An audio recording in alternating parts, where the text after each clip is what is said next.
My dear students, welcome back to my YouTube English channel, English with Malik sir.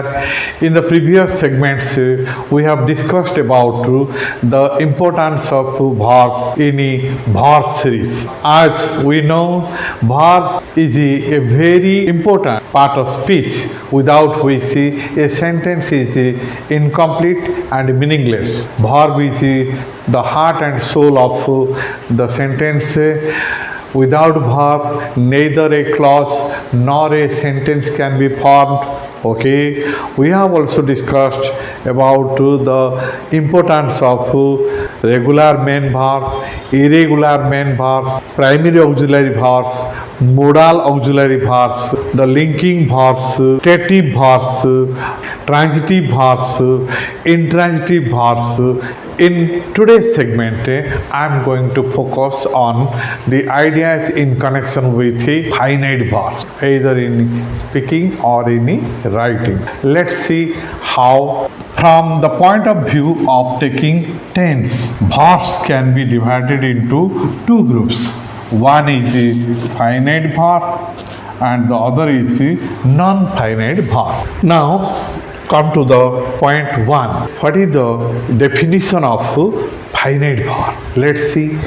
The verb which indicates tense is called finite verb or tensed verb because it carries tense. Okay? Yes. It also expresses time of any action. Okay? Another, if there is one verb in a clause or a sentence, it is the finite verb. Okay, remember, sometimes we use one verb, sometimes we use verb phrase having two or more verbs. Okay, whenever there is one verb, definitely that is called finite verb. See in examples. Our class teacher teaches mathematics. Here, our class teacher subject teaches is the finite verb and mathematics is the object. It is finite verb because teaches takes tense. That tense is the present and it also indicates a time that is also present.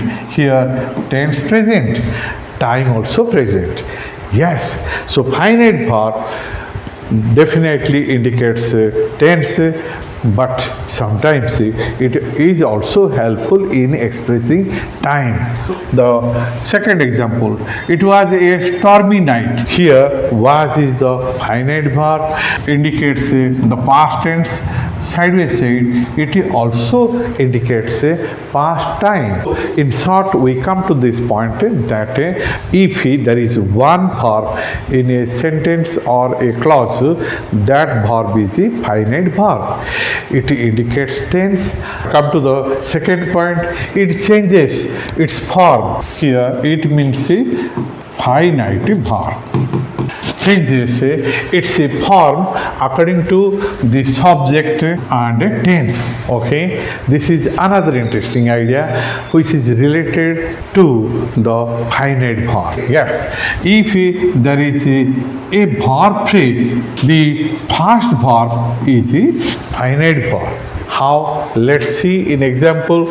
The patient has been suffering from cancer for 2 years. Here, has been suffering is the verb phrase and the first verb is has, therefore it is the finite verb. The other verbs are non-finite verbs. We will discuss about non-finite verbs in the next episode.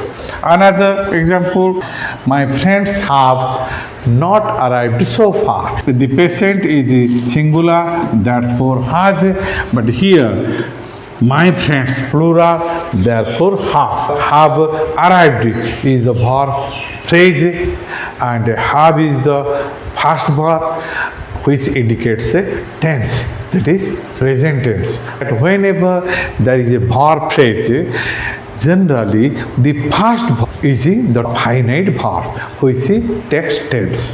Okay, come to the next idea. Finite verb may be a main verb, yes, or an auxiliary verb. Yes, if it is single, definitely it is a main verb. If it is in a phrase and the past verb is the auxiliary verb, definitely that is the finite verb. Okay, auxiliary verb such as is, am, are, was, were, has, have, had, do, does, did, shall, will, etc. are finite when they indicate tense. How? Let's see in examples. English grammar was being taught at that time. It is a passive sentence because was plus being plus past participle. So this is a verb phrase. As, was is at the beginning of this verb phrase. Was is the finite verb. Okay. Now the second example, they will be enjoying. Here, will be enjoying is the verb phrase. Will text tense and it is the finite verb. Okay. Point 4. Remember, every clause or simple sentence requires at least one finite verb. This is very important because if there is not a finite verb, definitely we cannot form either a clause or a sentence. Yes, therefore, finite verb is a must for the formation of a clause or a sentence. Okay, how? Without finite verb, neither a clause, yes, neither a clause nor a sentence can be formed. What I have already told, this is the idea. We cannot make a clause or a sentence without a finite verb. In a compound or complex sentence, there are two or more finite verbs depending on the structure of the sentence. Yes, we may find two finite verbs in a compound or complex sentence. We may find more than two finite verbs in a complex or compound sentence, keeping the sentence structure in mind. Now see how. Here we have three examples. One, simple sentence. Second, compound sentence, and the third is a complex sentence. In a simple sentence, there is one clause, one subject part, one predicate part, and one finite verb. Let's prove each clause has its own finite verb. So this is the interesting idea that should be remembered. And a simple sentence is also a clause. Okay.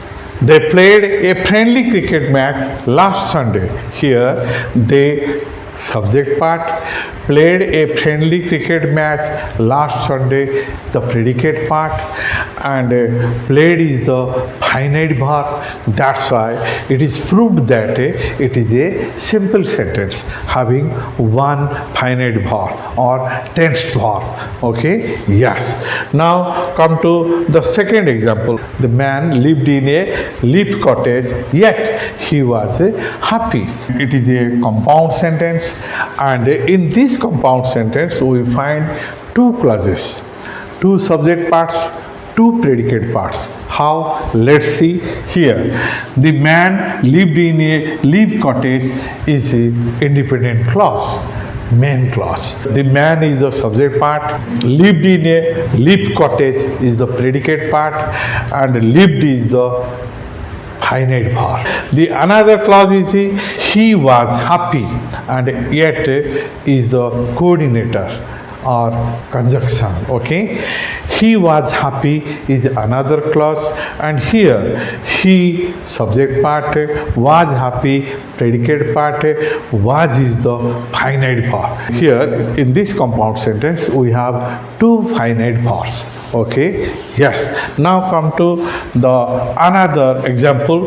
If he had reached the station in time, She couldn't have missed the train. It is a complex sentence. In a complex sentence, generally there is a main clause and the another is a subordinate clause. Okay, he couldn't have missed the train is the main clause. If he had reached the station in time is the subordinate clause. Let's see finite verb. If he had reached, here had reached is the verb phrase and had is the past verb, and that's why it is a tensed verb or finite verb. Here couldn't have missed is the verb phrase and could is the past verb, auxiliary verb, carries tense, and therefore here could is the finite verb. In both the clause there are two finite verbs. One is had, another is could. This is the way we come to the point that without finite verb we can neither make a clause or a sentence. Okay, if there is one verb, definitely that verb is a finite verb. If there is a verb phrase in a clause or sentence, the past verb is the finite verb. Okay, with this I come to the end of this segment. The more we know about the rules behind the finite verb, the more we can form simple, compound and complex sentences in our spoken and written English. Hope you must have enjoyed this segment. Give your comment. Go through the video from the beginning to the end. If you enjoy this video, then like it and share to your friends and the persons, those who are interested in learning English.